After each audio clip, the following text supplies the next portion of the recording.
Hi there, my name is Kendrick, and welcome to another ENFP Mail interview. Today I get to interview Colleen. So Colleen, welcome. Hi, Kendrick. Good to be here. Colleen, can you tell us your full type, please? Yes, I am an INTP, and in the OPS system, I am consume, sleep, play, blast, and double feminine. And what did you think and how did you feel when you got your typing results back? Well, it was quite a surprise because I think my final guess was INFP. A lot of people in the community will know about that because I've been sharing that quite a bit on Facebook. Yeah, I think a couple of weeks before I got my result, Dave and Shan had done I think they'd looked at Emma Watson, who is an INFP. And I was thinking, there's something a little bit different over here. And in that talk, they actually said they just typed a girl who reminded them of Elon Musk. And as it turns out, I'm really close to him. It's just he's sleep consume and I'm consume sleep. And when they said that, I just thought, maybe that was me. I know they type many people each month, so it could have been someone else, but it did get me considering TI for the first time. Yeah, I interviewed Elon Musk type person. So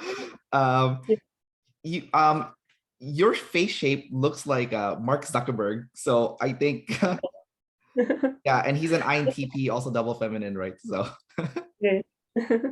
yeah. No, I'm not OI enough to be sleep first. Yeah. Yeah, he's play last, so it's a little bit different, but close. How do you now that you got officially type, has that made things more clear for you in terms of like, the decider problems kind of deal? Yeah, definitely. I mean, it was kind of strange when I was considering being lead feeling because it isn't that easy for me to access. And when I first got into MBTI, which was really just towards the end of 2020, I was looking into self-growth. I'd taken some tests, like those free ones you get on the internet back in my 20s, and they would come out as things like INFJ. I did get INFP once as well. Turns out the truth is sort of a combination of the two, with the TIFE coin and then the NESI coin. But yeah, the more recent tests came out actually as INTJ. These are just the self-report ones. This is before I knew anything about OP. And yeah, the more I looked at INTJs, they've got more of that blaster effect, even the ones that are sleep first. And I kind of resonated with the idea of being a judger rather than a perceiver, because I don't like things to get too chaotic. Don't like to let deadlines be left till the last minute. But yeah, when I discovered OP, it made sense actually looking at the IJs and the IPs, and I did see the tribe issues with the IPs, and that resonated with me. So I started looking over there and just consuming a lot of the videos that they put up to see just where I fit in. But TI was a surprise. It wasn't something I looked at until quite late in the game. That's interesting. Again, NE language. Yeah.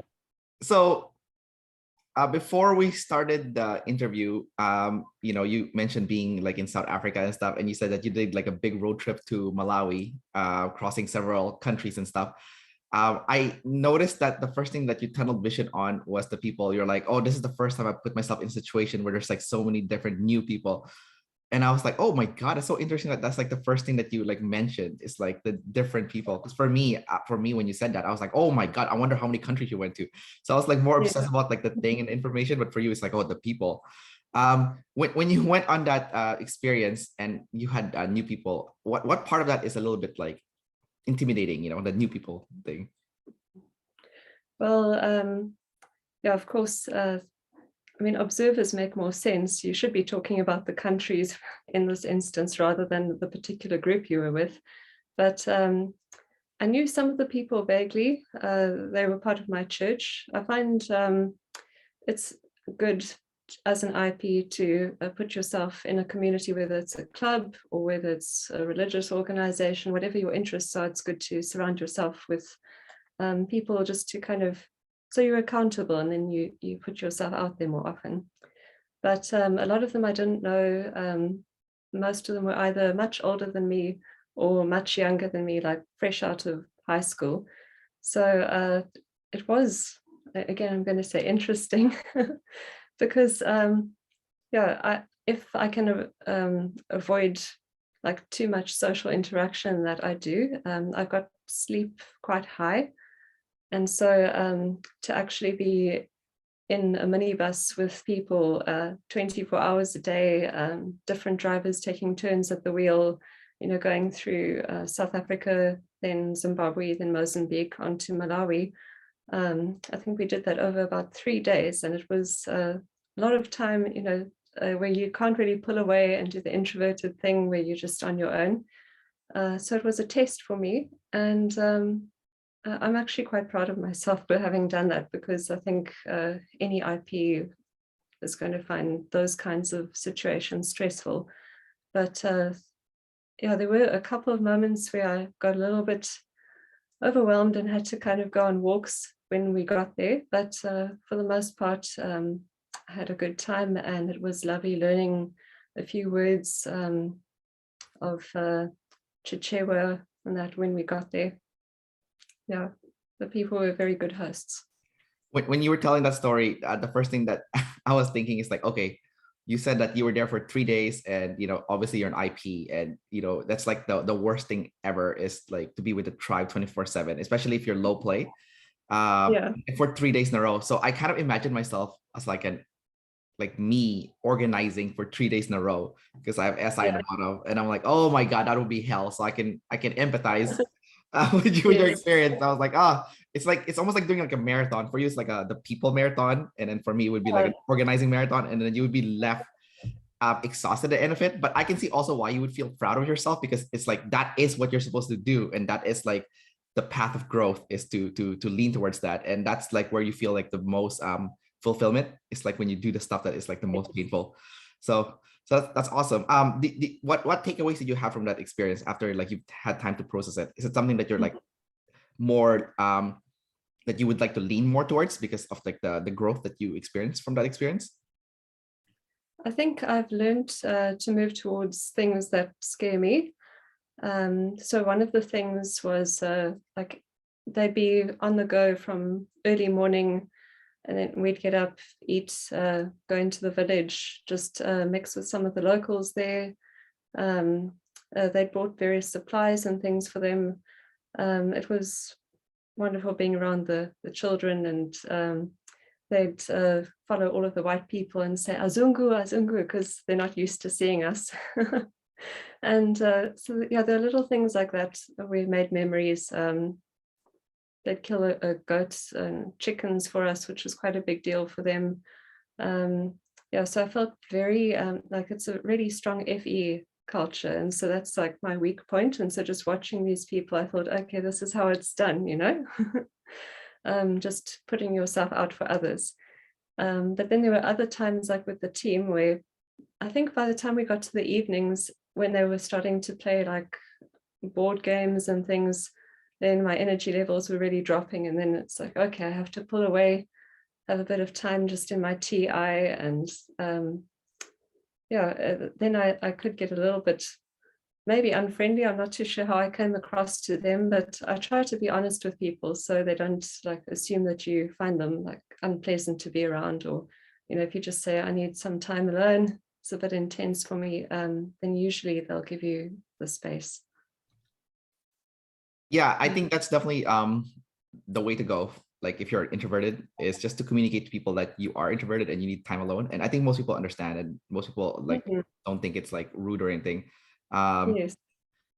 And I also related with your story when they're like looking at you and they're like, oh, white people. Because like for me, I did a road trip in South Africa, and I went to like a few African villages, and like people like the African kids were like staring at me and my girlfriend, and I can tell there's like a question mark on their head, like because like I guess they've seen like white people, but like seeing Asians is like, huh? Like it's like I can look at their face and then there's like cannot compute, like it's like that's like kind of like the programming, New human. yeah, it's like a Yeah. new human, exactly. Like I don't know what to categorize this person as, because it's like, Yes. because in South Africa you have like white people, black people, and Indians, right? But like Yeah. there's not many Asians there. So so I was like, but me and my girlfriend were like, okay, we gotta wave at them with a lot of enthusiasm. So we gotta make sure we what's the word I'm looking for? We that their first impression of Asians is good. So yeah. So it was Visitors will know, like, follow those people. They're friendly. yeah. And then Yeah. they chase after our cars and stuff. It was really funny. So it's good. Yeah. So Oh, nice. anyways, back to your type. Your type is the same as Bill Gates. I just thought about it right now. Like Bill Gates is your type twin, right? And then he also went to like several African villages and like helped them like construct like I think light bulbs or something in their homes and stuff. Yeah. Do you think doing like that type of philanthropic work as you get older is something that you would like to participate in? Is that something that like resonates with you, like that kind of message? Yes. Like growing up in Cape Town, it's kind of like South Africa is a mixture of third and first world, really. So when you go to some of the big cities like Cape Town and Joburg, it feels very much like anywhere else in, I suppose, Europe or the States.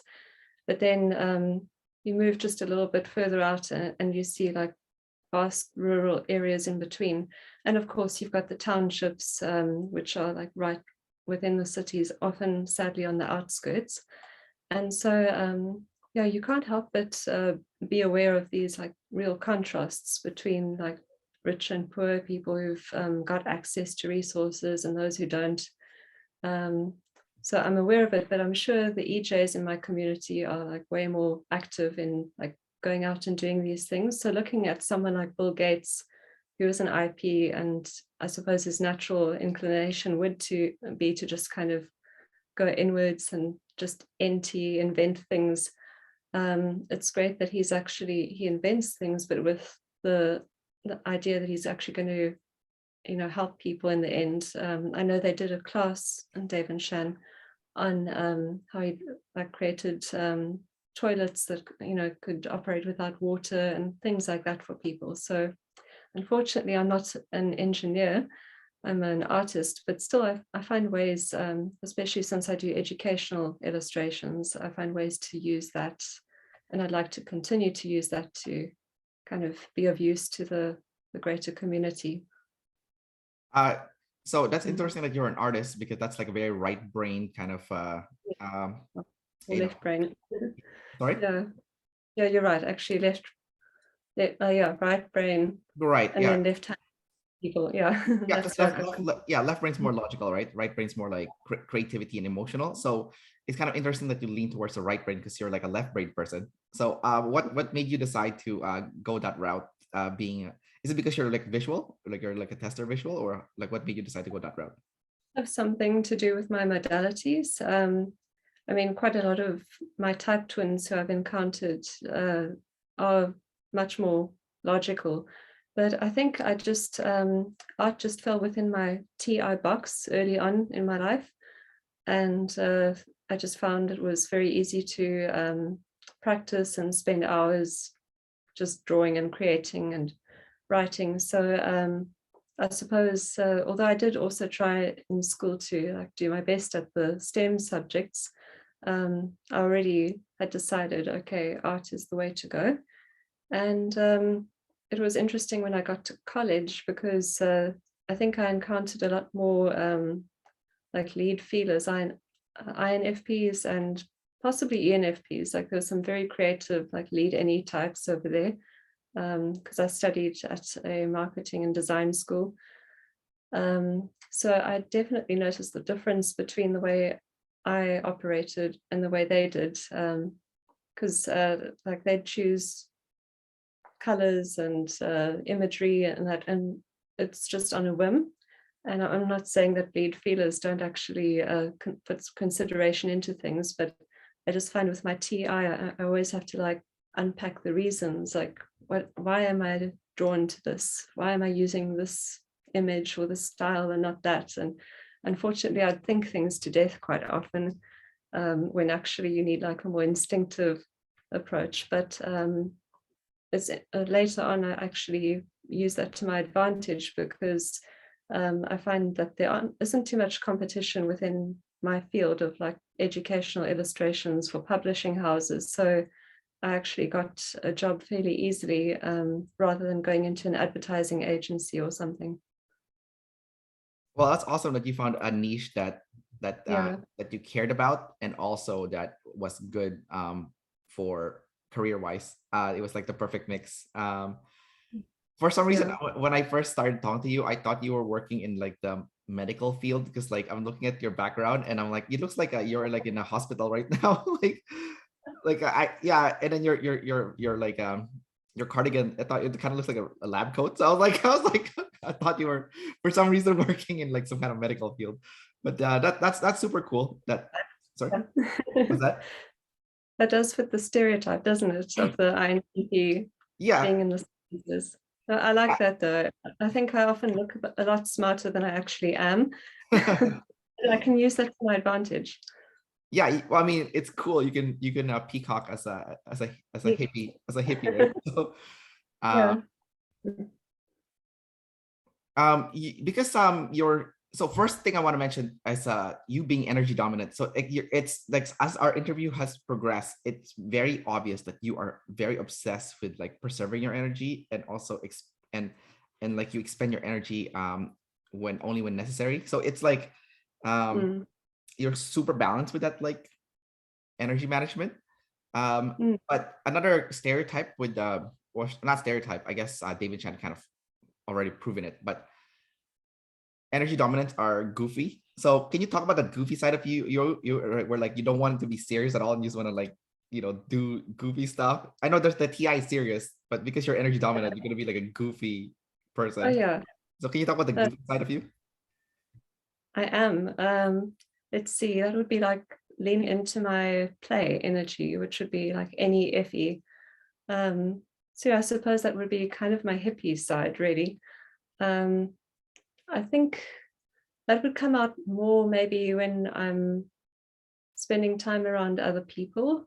I like going to art classes and things, and then I'll just kind of experiment. I don't really always go in with a plan of what I'm going to paint. I like to just kind of put colors and different media down on my canvas and get going.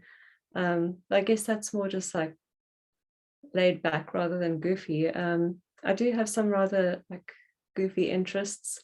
I like, geeky things like science fiction and fantasy.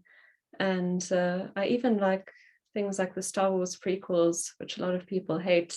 I don't mind them. I don't mind Jar Jar Binks and all of that, or the Ewoks. So, it doesn't bother me too much. I don't take life very seriously. I think the Star Wars sequels were worse, like the last three that was made. Yeah. They were like I atrocious. actually, I would agree, because I don't know, I like that George Lucas actually had some kind of outline for the prequels, whereas it just felt a little bit like, each director would come in and do their own random thing for the sequels. So that wasn't really, it didn't appeal to my sleep energy. I kind of likes to see there's some sort of plan or there's some interconnectedness. Yeah, I think Disney just released them for a cash grab. It wasn't it wasn't like an artistic masterpiece like the George Lucas ones, Yeah.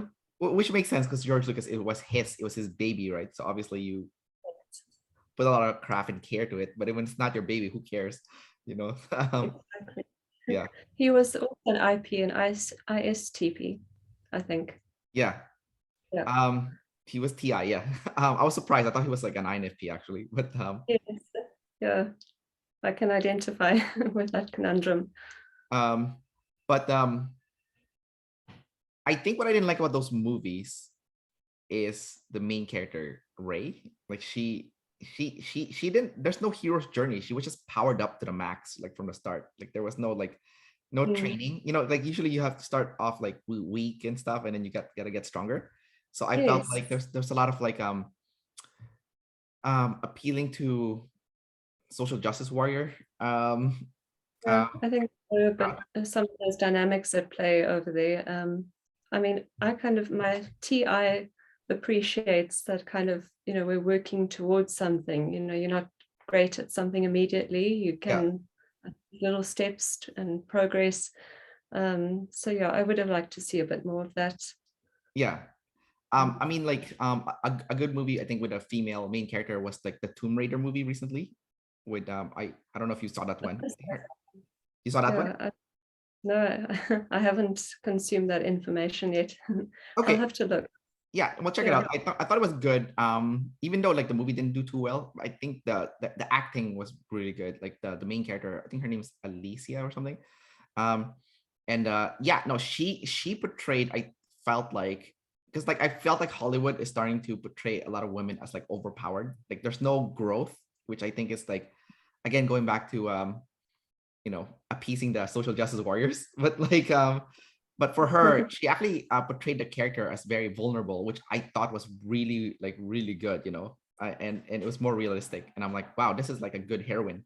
Like it's real. It's Yes. not like BS. Like I'm stronger than all of you. Like I'm a 110-pound woman that can beat up 200-pound men. Like I'm like that's like logically doesn't make sense. I mean, the latest Mulan movie, I love the animated one because she was just like one of the guys, and she had to kind of use her smarts to get out of situations. And again, there's that like tribe vibe. She had to work with her friends that she'd Yeah, made. Army, that was cool. yeah, Whereas I didn't see the most recent one, but I just heard about it and thought, I don't know if I'm going to enjoy this as much because it seemed a little bit more serious. It didn't appeal to my kind of energy dumb yeah. goofiness. And again, what you were saying about the being overpowered, not the best. It wasn't bad. Um, but yeah, it's definitely like a cash grab. Like, Mm. like Disney's trying to like appeal to all the. I mean, Disney's trying to appeal to all the racial demographics, right? So, um, Yes.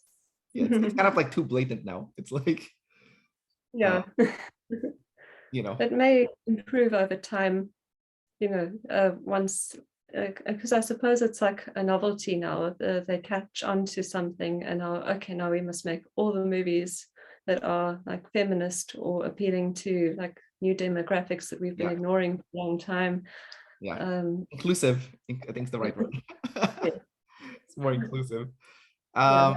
Um, all right. I want to ask you some serious question. So you're an IP, meaning you're like you're decider problems and stuff.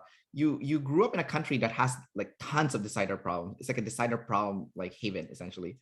Yes. Especially with that apartheid and stuff. Um, does that affect you a lot? Like seeing all this, the social injustice that was happening in South Africa. Like how did you personally react to it, and how did you from your lens how did you view it? Um, I haven't necessarily dealt with it in like the heroic or courageous way. It's been a journey. And so when I was in school, um, I started school in 1994. So I was actually the first generation of kids to like grow up in an interracial society where children who were Black and white could all attend the same school. So it was interesting just seeing how kids in higher grades than me were still mostly white. And I was actually the first grade where you'd get children of different colors going to school with you. And I didn't really think too much of it as a kid. I think I only really picked up on it when I started reaching about grade 5. I was 11 or 12.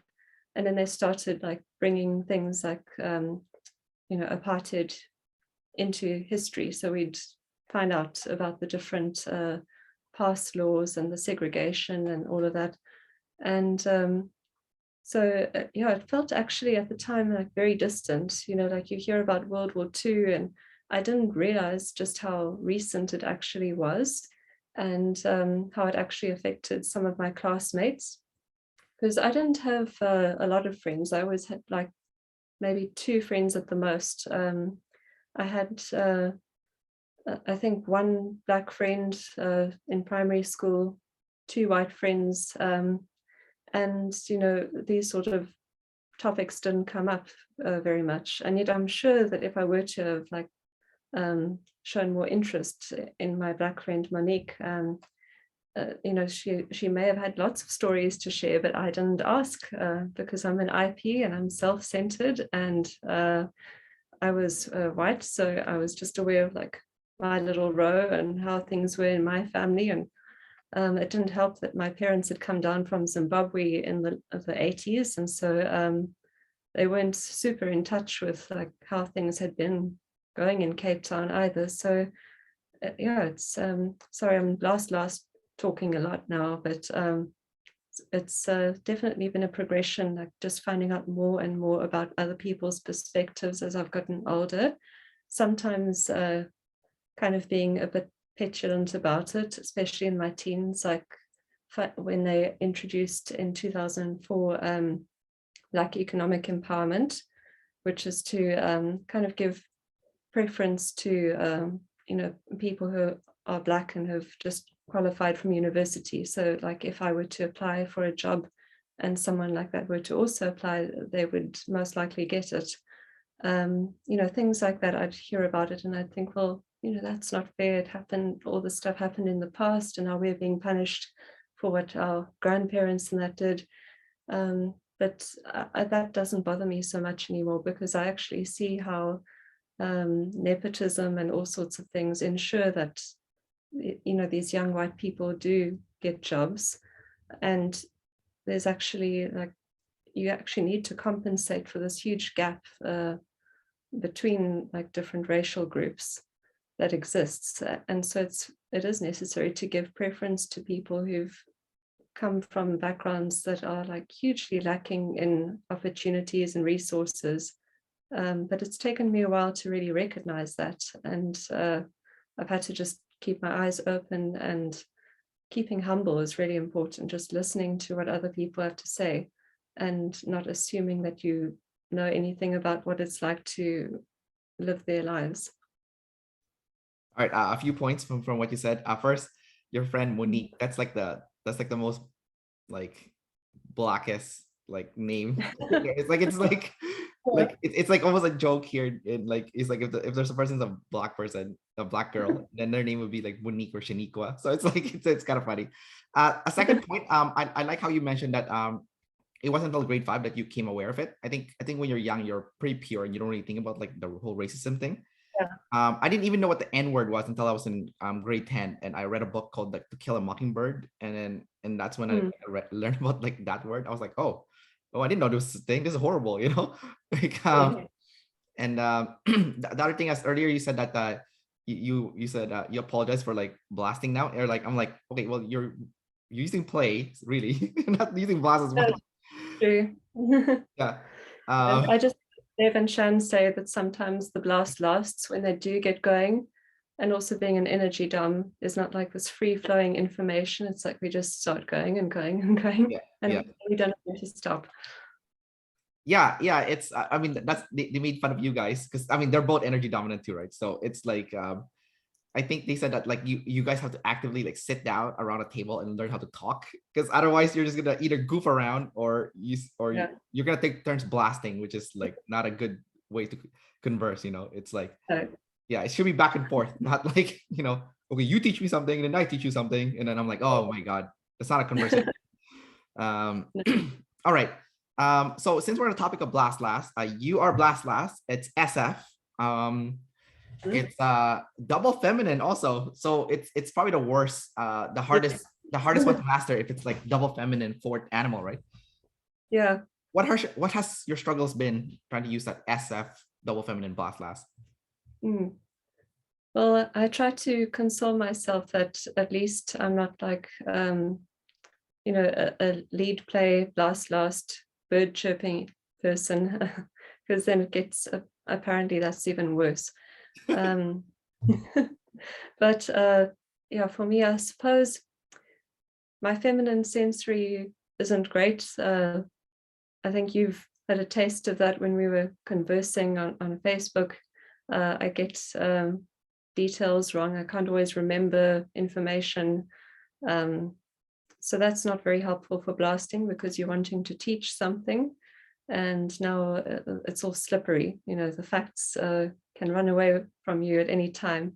So I like to have notes usually when I do need to stand up and give any kind of presentation. I don't have to do that very often anymore, but certainly in school, I had to have my keywords and things on hand because I couldn't rely on myself to remember it in the moment. And then, again, with the FE, I suppose it's you're presenting to the tribe. And I'm not too afraid of the tribe. I think it's because it's feminine FE and masculine TI. So I could have that worse. But I do find I'm not always great at, reading people and where they're at and whether they're appreciating what I'm sharing or whether they're losing interest. I'm a bit blind to all of that. So I could work on it. I'm not sure how, other than through practice, really. Yeah, I remember we were talking on Facebook. I made fun of you for your feminine sensory. Sorry, I got hiccups. But like, all right. So your blast is also SF, so it's more like trying to like care for people. Like, hey, do you want something to drink, something to eat, like make people feel comfortable? Like, do you do that kind of stuff? Yes, I do. It's funny because like my inner world feels like very masculine, and I just want to be left alone to work out my thing and to make my plans. But when it comes to the way I relate to other people, it is kind of just through. I'm not great at cooking, but I'll do my best. And people are polite enough not to come back and say, "Oh, that was too salty," or "Didn't like that." But I'm sure they've thought it at times. I'm pretty nurturing with my brother.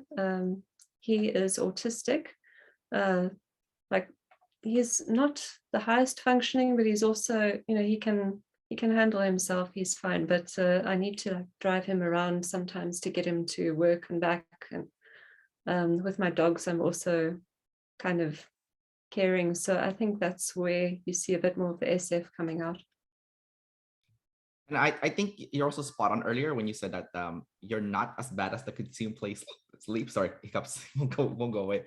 But like I do notice that you're a little, because your process as a result of the high sleep. So it's like when you talk, it is a little bit more organized than the consume play, where it's just like a jumble mess, and people are like, "Oh, what are you saying?" Yeah, it could be in some ways. It's nice having that skib energy, because then you would have right at the top, you'd have your NE and TI, and then NE and FE. So, you'd have your TI and FE a little bit more within reach near the top. But as it is, I've got my OE and my OI like fairly accessible. Sometimes I feel very OE, and then other times I feel like a little bit more organized and controlling, because they both seem to be like sitting there waiting for me to use them. Well, you are a double observer, so that's not. You are both. You can do chaos and control. Sorry. So you were mentioning about the taste of food earlier. So I want to ask you about being a tester. Do you like trying different foods and cuisines and stuff? Yes, I'm open to a lot of things. I don't know, sometimes I would watch like those survivor challenges, and that could be a bit much for me. I wouldn't mind eating certain bugs like Mapani worms. I think I've tried that once. Prawns, some creepy crawly things. I'm open to trying that. Especially being an energy dom, I'm interested in like, sustainability and all of that. So if that means eating more bugs in the future, then that's not the worst thing for someone like me. But yeah, otherwise I'm quite boring in my day-to-day cooking, but if people offer me new things, I'll try most of it.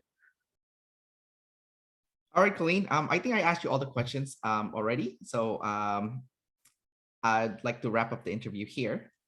So thanks for coming out and sharing more about your life, especially some of your backstory about your life in South Africa. I think that's really interesting. So take care. Enjoy the rest of your day, and I need to get rid of this hiccup. So take care and see you later. I hope those get better. Yeah, Drink some water. I will. That's what I'm gonna do right now. Okay, see you. Goodbye.